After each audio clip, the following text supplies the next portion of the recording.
আছে যারা হচ্ছে গ্যাপ দিয়ে ব্যাক করেছে, ব্যাক করার পরে অনেকেই পার্মানেন্টলি কাজ করতে পারেনি, বাট আমি আসলে ব্যাক করার পরে আমার সিনিয়র কো আর্টিস্টদের থেকে শুরু করে ইভেন আমি বলবো স্পেসিফিকলি আমার প্রোডাকশনের যারা ছিল, লাইক আমার crew member, production boys, everyone like আমাকে ফার্স্টেই বলেছে যে আপু আপনি কেন এতদিন ছিলেন না, আমরা আপনাকে পাগলের মতো মিস করেছি।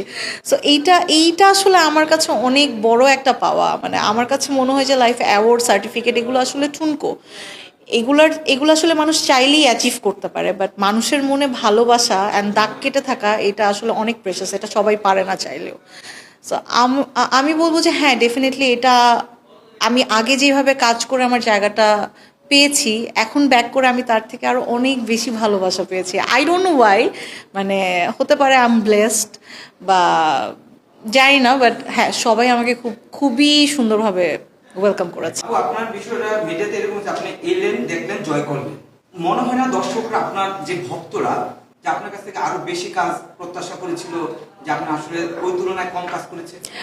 একদমই না, কারণ আমার কাছে আমি অলওয়েজ বলি যে আমি যেই টাইমটা থেকে আসলে মিডিয়াতে কাজ করা শুরু করেছি, আমার মনে হয় না এত অল্প সময় থেকে অন্য কোনো আর্টিস্ট কাজ করেছে, লাইক আমি স্কুল লাইফ থেকে কাজ করছি, রাইট? অ্যান্ড এলেন, দেখলেন, জয় করলেন, হ্যাঁ এটা আমি অনেকটা বলবো I am really blessed, because আমার আসলে কখনো কোনো প্ল্যান ছিল না আমি মিডিয়াতে কাজ করব। আমি নাচ করতাম, আমি নাচ থেকে হঠাৎ অমিতাভ রেজা ভাইয়া আমাকে নোটিস করলো, বিকজ আমার চুল অনেক লম্বা ছিল, দেন একটা সানসিল্কের শ্যুটের জন্য নর্মালি আমার ছবি তুলে নিয়ে গেল, ওটা থেকে আমার বিলবোর্ড হয়ে গেল। অ্যান্ড টুকটাক এই অমিতাভ রেজা, মোস্তফা সারোয়ার, ফারুকি, মানে they are definitely something big. And Amitabh Reza, Farooki ভাইয়া, এদের উপরে তো আসলে অন্য কেউ নেই ওই সময়, এখনও আমি মাস্ট বলবো। তো তাদের হাত ধরে জার্নিটা যখন আমার স্টার্ট হয়েছে, আমার আসলে কখনো পিছনে ফিরে তাকাতে হয়নি। আর যেটা বললাম যে আমার আসলে কখনো প্ল্যান ছিল না, তো দর্শকের ভালোবাসা অ্যান্ড আমিও মনে হয় একটু ভালো কাজ করতে পেরেছি, সব কিছু মিলে আর কি। আর মাঝখানে দর্শকের যদি এটা মনে হয়ে থাকে, আমার মনে হয় না যে আমার মতো এত একচেটিয়া কাজ কেউ করেছে।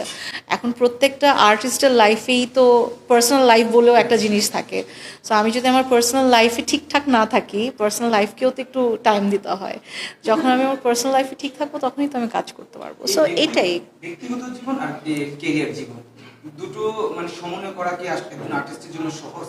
হ্যাঁ ডেফিনেটলি, ওয়াই নট? কারণ শুধু আর্টিস্ট কেন, আমি বলবো যে যারা ওয়ার্কিং মেন বা উমেন আছে তারা সবাই তো কর্পোরেটেও কাজ করছে, তাদের পার্সোনাল লাইফও আছে, আমাদেরও সেম, বাট আমাদেরটা একটু ডিফিকাল্ট, কারণ আমাদের আসলে কোনো টাইম স্পেসিফিক নেই। যেমন আমরা এখন ঈদের কাজ যেগুলো করছি, নাটকের শ্যুটে দেখা যায় আমাদের কল টাইম থাকে রাত সকাল 8টায়, আমাদের শুটিং প্যাক আপ করতে করতে হয়ে যায় রাত 12টা, 12:30, কখনো আছে যে 1টা, 1:30, 3টাও বেজে গিয়েছে।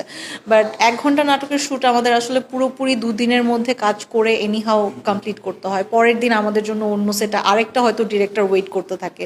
সো এটা আসলে আমাদের স্ট্রাগলটা আসলে অনেক, যেটা আসলে টেলিভিশনে বা ফটোশ্যুটে আমি বলবো যে যেমন আজকে আরশের শ্যুটটা আমরা সকাল থেকে করছি, বাট যখন কাজগুলো যখন অনিয়ার হয় তখন মানুষরা খুব অল্প সময়ের মধ্যে দেখে ফেলে যে হ্যাঁ এতগুলো ড্রেসের শ্যুট ও করেছে বা উনি ডিরেকশন দিয়েছে, বাট অ্যাজ আ কোরিওগ্রাফার যে কোরিওগ্রাফি করে দেয় তার যে কতটা হ্যাসেল, আমি মানে এক্সাম্পল হিসেবেই বলবো গৌতম শাহ দাদার কথা। কারণ একা একটা মানুষ সব কিছু মেনটেন করা, মডেল থেকে শুরু করে জুয়েলারি থেকে শুরু করে